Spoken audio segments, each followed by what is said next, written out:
لسه مكملين معاكم اسئله الكومنتس اللي انتوا كتبتوها لي علشان ارد عليها، وانا عارفه ان انا بتاخر عليكم بس استحملوني. في حد من الكومنت كاتبالي بتقول لي بنتي في ثالثه ثانوي وعايزه تعيش المجتمع اللي حواليها، وانا عايزه اعيشها على منهجي انا وباباها اللي هو الشرع والدين، وللاسف بتعب معاها جدا، بس في الاخر كلامي انا اللي بيمشي، بس البنت بتبقى مش راضيه، وده شيء تعبني مرهق بالنسبه لي جدا. انت مشكوره جدا ان انت بتجاهدي، في ناس كتير قوي رامين المسؤوليه وبيقولوا طب ما كل البنات بيعملوا كده، ما احنا كمان نسيب بنتنا. انت بجد ام جميله، واكيد وراكي اب عظيم اللي هو زوج يعني. هنمسك الموضوع واحده واحده. اول حاجه، احنا لما بنربي مش بنبدا نربي فجاه من ثانوي، وانا عارفه اكيد ان انت مش مقصره، وعارفه اكيد ان انت بداتي معاها وهي صغيره، لكن تقلبات المزاج والحاله النفسيه والسن ليه احكام اكيد، بس علشان لو غيرك ما عملش كده نعرفه.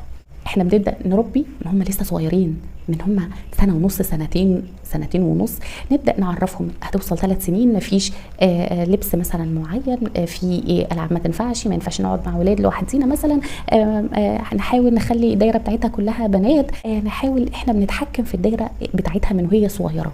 واحده واحده بتكبر وبتبقى عندها معتقدات ثابته خلاص وراسخه، توصل لمرحله ثانوي دي وهي بالفعل كل المعتقدات الدينيه والاجتماعيه والتقاليد واسس التربيه بتاعتنا هي خلاص ده في ذهنها.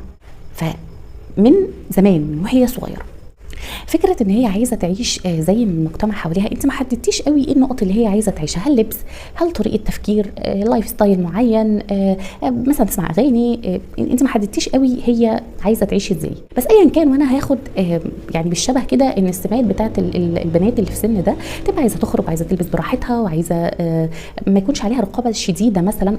انا مش عارفه، انت ما حددتيش، فخليني انا اتكهن يعني. فانت عايزاها تمشي على الشرع. حلو جدا ان احنا ما نسيبش لاولادنا طريق لدماغهم يضيعهم. بس كويس ان احنا نديهم حريه راي وحريه تعبير، ويحاولوا يعيشوا الحياه وياخدوا التجارب، بس مش على حساب دينهم ولا على حساب تربيتنا ليهم. لازم تركزي في الحته دي كويس، حتى وان اتضايقت شويه من تزمتك عليها، من تقريتك شويه، من مسكتك فيها شويه انها ما تعملش الحاجه اللي هي شايفاها بالنسبه لها عادي وانت شايفاها ان هي بعيده عن الشرع، تتضايق. ما هي لازم تتضايق. هل انت لما ربنا سبحانه وتعالى امرك ان انت تلبسي الحجاب شرعي مثلا، امرك ما تتزينيش وانت خارجه، امرك ما تعمليش حاجات كتير، هل انت ده بالنسبه لك كله مستصاغ وانت فرحانه بقى وعادي الدنيا بيس، ولا في حاجات اكيد بتضايقنا بيكون عايزين نعملها؟ ولله المثل الاعلى. احنا لازم ناخد ربنا، مش هقدر اقول قدوه، سبحان الله يعني اكبر من كل حاجه، بس احنا لازم نتاسى بتربيه الله لينا، لازم نقتدي بتربيه الله لينا. فانت مش بالضروره انها تبقى راضيه 100% عنك، ما دام انت بتعملي لها اللي هي عايزاه، اللي هو دورك من انفاق ومعامله وتربيه وحسن استماع، وبتحاولي ما تحرمهاش من حاجه.